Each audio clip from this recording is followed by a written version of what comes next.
সূর্যটা মাত্র দিগন্তে ডুব দিয়েছে। আকাশে এখনও তার আভা ছড়ানো। এর মাঝেই দাসবাড়িতে বেজে উঠল শঙ্খের ধ্বনি। বাড়ির বড় বউ তুলসী তলায় সন্ধ্যা দিচ্ছে। পাশে দাঁড়িয়ে আছে বাড়ির বিধবা বড় মেয়ে। মা, ও মা, তোমার সন্ধ্যা দেওয়া হলো? আমি একটু দোকানে যাচ্ছি, আসার সময় কিছু আনতে হবে। এ কি, এই সন্ধ্যাবেলা বের হবি? আর একটু বস, কিছু সময় যাক, এরপর বের হোস। দোকানে যেতে দেরি হয়ে যাবে তো মা। আচ্ছা সে যাস, একটু জলখাবার দিচ্ছি, এইগুলো খেয়ে তারপর যাস। বড় বউ, তোমার ছেলেকে বলে দাও পরশু ওর জন্মদিন, এখন যেন বেশি বাইরে না থাকে। পুরোহিত মশাই বলেছে ওর 25 বছরের জন্মদিনে একটা ভাড়া আছে। এখন কি তাহলে আমি সারাদিন ঘরে বসে থাকবো? ঠিক আছে, তাহলে আমি আর আজকে দোকানে যাচ্ছি না। গোল্লায় যাক সব ব্যবসাপাতি। কি বলছিস এসব অনি? পিসি কি তা বলেছে নাকি? সেই যতই তালবাহানা করুক, আমার কথা না শুনলে ভালো হবে না, কিন্তু বলে দিলাম এসব খামখেয়ালিপনা এই বাড়িতে চলবে না।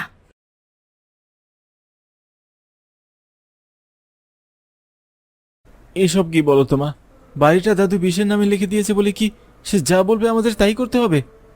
আর এখনকার যুগে এসেও যত সব কুসংস্কার নিয়ে বসে আছে। আহ অনি, উনি তোর পিসি হয়, আর তোর ভালো চায় বলেই তো বলেছে এসব। ভালো না ছাই, সব আমার জানা আছে। যা জানিস ভুল জানিস। তোর বাপ জেঠার দোষেই তোর দাদু সব তোর পিসি নাম করে দিয়েছে, নয়তো এরকম দিন দেখতে হতো না। এখন আবার কান্নাকাটি শুরু করো না তো। একটা জরুরি কাজ আছে, সেটা সেরেই চলে আসবো। বেশি দেরি করবো না, বলে দিও তোমার ননদাইকে। আচ্ছা সাবধানে যাস, আর আমার প্রেশারের ওষুধটাও শেষ হয়ে এসেছে, আসার সময় নিয়ে আসিস।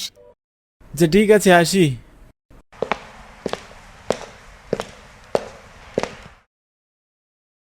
মা, আজকে এটা কি হলো? বাবা জেঠার দোষে দাদু সব কিছু পিসির নামে করে দিয়েছে। কি করেছে তারা? মাকে তো কিছু জিজ্ঞাসাও করতে পারবো না, নয়তো প্রেশার বেড়ে যাবে। এমনিতেই সারাদিন মন মরা থাকে। কিন্তু এসব না জানলে যে আমার অস্থিরতাটাও কমবে না। কমবে কমবে, সব কমে যাবে।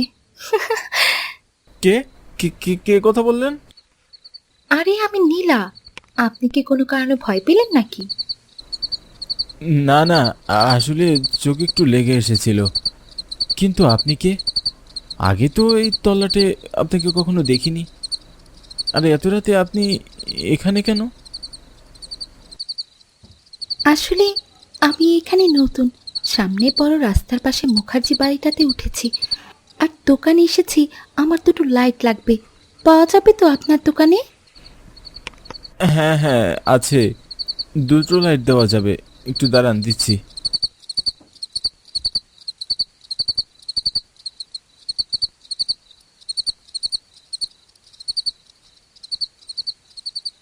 ঠিক আছে, আসি তবে। জি আচ্ছা। কি হলো ব্যাপারটা? মুখার্জি বাড়িতে নতুন লোক? কিন্তু দূর, যা ইচ্ছে করুক না, আমি বরং বাড়ির দিকে যাই। ও, মায়ের ওষুধও তো নিতে হবে।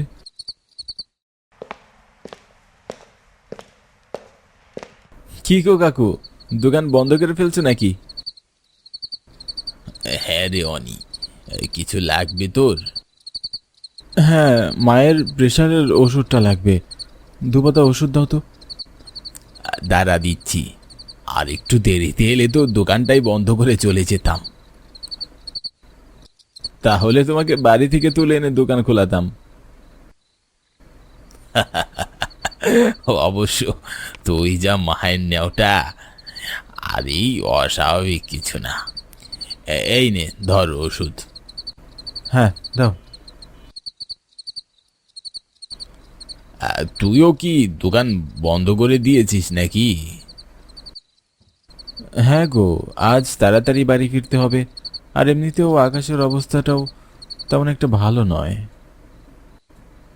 হ্যাঁ রে, মেঘ ধরেছি, বৃষ্টি আসবে যখন তখন। চল তাহলে দুজনে একসাথে তাহলে বাড়ি যাই। ও আচ্ছা, তাহলে তো ভালোই। চলো চলো, একসাথেই যাওয়া যাক। শুনশান রাস্তা, ঠান্ডা একটা বাতাস বয়ে যাচ্ছে। মনে হয় দূরে কোথাও খুব বৃষ্টি হচ্ছে, তাই এত ঠান্ডা বাতাস। গায়ের লোম দাঁড়িয়ে যায়। এরই মধ্যে হঠাৎ জগেন কাকু বলে ওঠে, অনি, তোর বাবা জ্যাঠার কোনো খোঁজ খবর পেলি? মুহূর্তেই অনিরূপের চেহারাটা মলিন হয়ে যায়। মনের গভীরে লুকিয়ে রাখা দীর্ঘ শ্বাসটা বেরিয়ে এসে ঠান্ডা হাওয়ায় মিশে যায়। না কাকু, জেল থেকে বেরিয়ে সেদিন রাতে কোথায় যে চলে গেল আর খুঁজেই পেলাম না। বুঝি না বাবু, তোদের বাড়ির ব্যাপার স্যাপার। যে দোষী তার নামে পুরো বাড়ি লিখে দিয়ে গেল, আর যারা নির্দোষ তাদের গারদে পুরে দেওয়া হলো। নিজের ছেলেদের সাথে কেউ এমন করে নাকি? হ্যাঁ, অনিরূপ বলার মতো আর কোনো কথাই খুঁজে পেল না।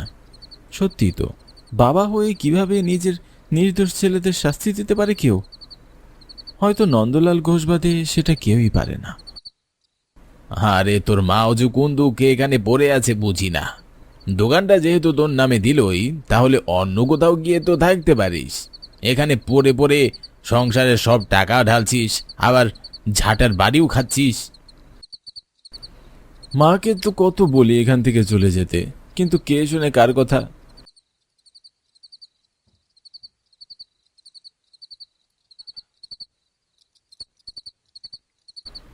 আচ্ছা, বাড়ির কাছে চলে এসেছি, আমি তাহলে গেলাম। তুমিও সাবধানে যেও। ঠিক আছে, যা।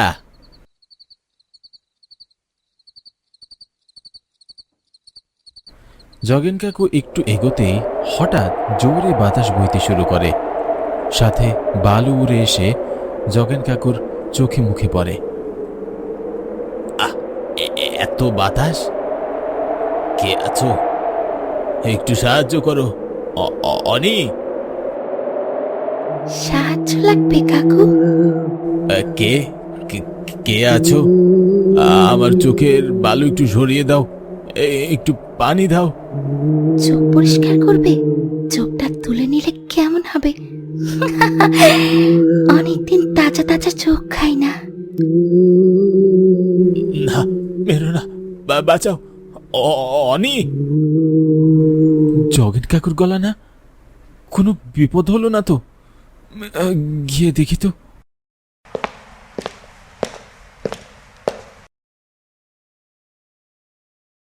অনিরূপ, তুমি এত বৃষ্টিতে বাইরে কেন? তোমাকে আমি বারণ করিনি? পিসি, জগেন কাকুর গলার আওয়াজ পেলাম না। মনে হয় সে কোনো বিপদে পড়েছে, আমাকে দেখতে হবে। না, তোমাকে দেখতে হবে না, তাকে বাড়িতে দিয়ে আসা হয়েছে। দিয়ে আসা হয়েছে? কেন, কি হয়েছে কাকুর? কর্মফল। বুক ভরা কৌতূহল নিয়ে ঘুমাতে যায় অনিরূপ। কি কর্মফল পেল যখন কাকু? ভালো কাজ নাকি খারাপ কাজের?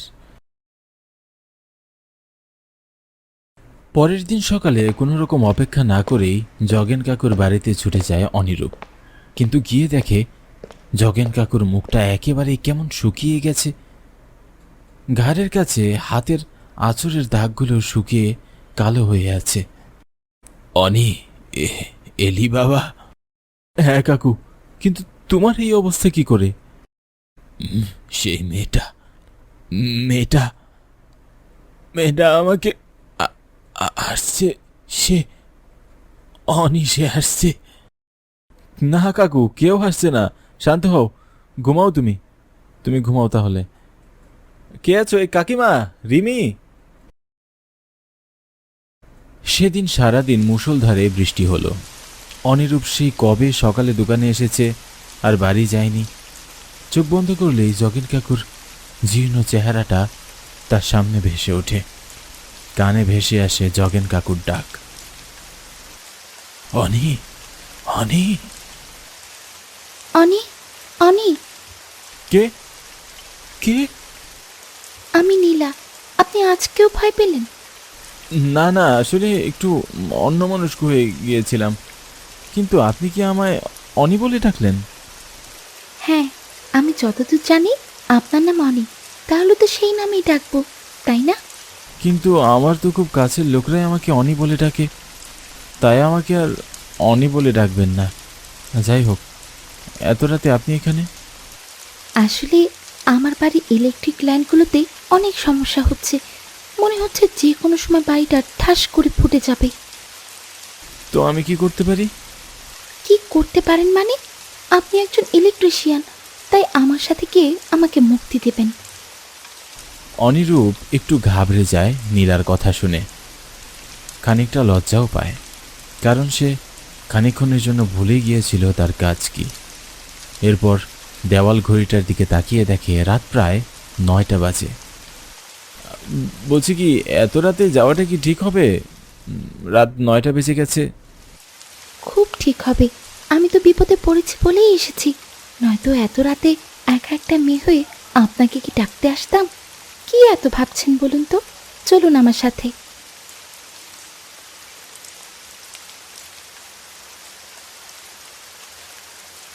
অনিরূপ ও নীলা হাঁটতে হাঁটতে মুখুর্জি বাড়ির সামনে আসে। অনিরূপ জানে এটাই তার বড় পিসির শ্বশুর বাড়ি।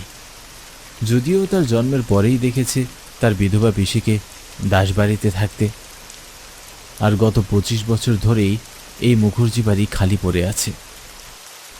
বাড়ির মেইন সুইচটা আগে দেখতে হবে। হ্যাঁ যান, ওই তো ওইদিকে মেন সুইচ।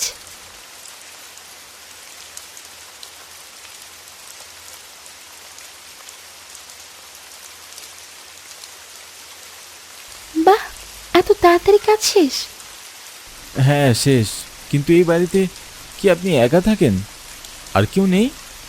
হ্যাঁ আছে তো, চলুন ভেতরে, সবাই আপনার জন্য অপেক্ষা করছে। আমার জন্য? জি। এক পা করে ঘরে ঢুকে সে। ঘরে ঢুকতেই অনিরূপের চোখ কোঠর থেকে বেরিয়ে আসতে চায়। মস্তিষ্ক যেন কাজ করা বন্ধ করে দেয়। অস্পষ্ট স্বরে বলে ওঠে, বাবা, জ্যাঠা।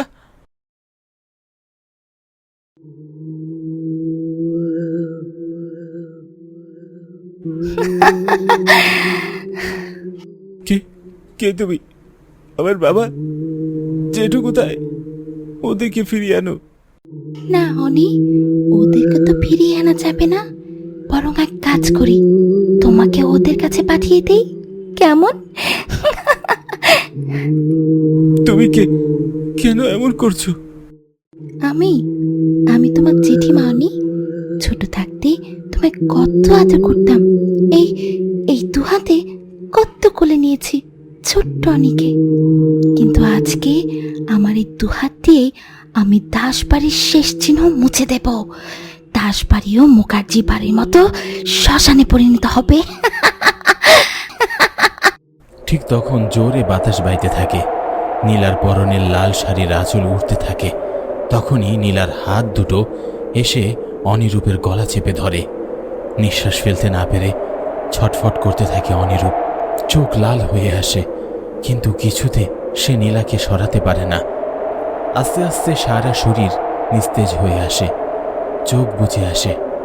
শেষবারের মতো চোখের সামনে ভেসে ওঠে মায়ের মমতাময়ী চেহারা।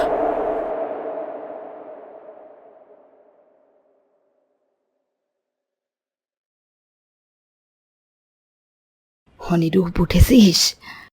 হ্যাঁ পিসি। উঠেছিস? শরীর কেমন লাগছে? ভালোই, কিন্তু আমি এখানে কি করে? আমি তো... কালকে তোর পিসি তোকে বাঁচিয়ে এনেছে, নয়তো আজকে হয়তো... ছোট বউ, এখন সব কান্নাকাটি না করে ছেলেটাকে কিছু খেতে দে। মা, বাবা যেটাকে ওরা আটকে রেখেছে। মা,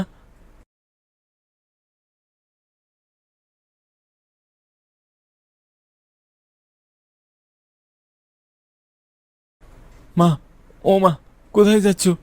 শুনে যাও মা। অনিরূপ, শান্ত হও, শান্ত হয়ে বসো এখানে, আমি তোমাকে সব বলছি। কি বলবে তুমি? আমি কিছু শুনতে চাই না। বাবার যেটাকে আনতে হবে। ওরা খুনি। ওই খুনিদের এই বাড়িতে কেন, পৃথিবীতে কোথাও জায়গা নেই। আমি বিশ্বাস করি না তুমি খুনি। অনিরূপ, জানো নীলাকে? না, জানি না, জানতেও চাই না। জানতে হবে অনিরূপ। নীলা তোমার জেঠিমা। যেদিন তোমার 1 বছরের জন্মদিন ছিল সেদিন রাতে তোমার জ্যাঠাই তোমার জেঠিমাকে গলা টিপে মেরে ফেলেছিল, যে কিনা তোমার পিসে মশাইয়ের বোন ছিল। আর তোমার বাবাকে মেরেছে তোমার পিসে মশাই। আর এই সব করেছে শুধু সম্পত্তির জন্য। ভেবেছে এই 2 ভাই বোনকে মারলেই মুখার্জিদের সব সম্পত্তি দাসদের নামে হয়ে যাবে। যদিও সবাই ভাবে আমিই নাকি তাদের মেরেছি, কিন্তু শুধুমাত্র দাসবাড়ি আর মুখার্জি বাড়ি জানে পিছনে আসল রহস্য। এই সবের প্রতিশোধ নিতেই নীলা এসেছিল। প্রথমে তোমার জ্যাঠা, তারপর তোমার বাবা, আর শেষে তোমাকে শেষ করে নিজের আর তার দাদার মৃত্যুর প্রতিশোধ নিতে। সেদিন অনিরূপ অনেক কিছুই জানতে পারে। নিজের জানার বাইরের অজানাগুলো তার বোধশক্তির উন্মোচন ঘটায়। জগেন কাকুর ওই অবস্থা কে করেছে সেটাও বুঝতে পারে, কিন্তু সাবধানে থাকা ছাড়া তার আর কিছুই করার ছিল না।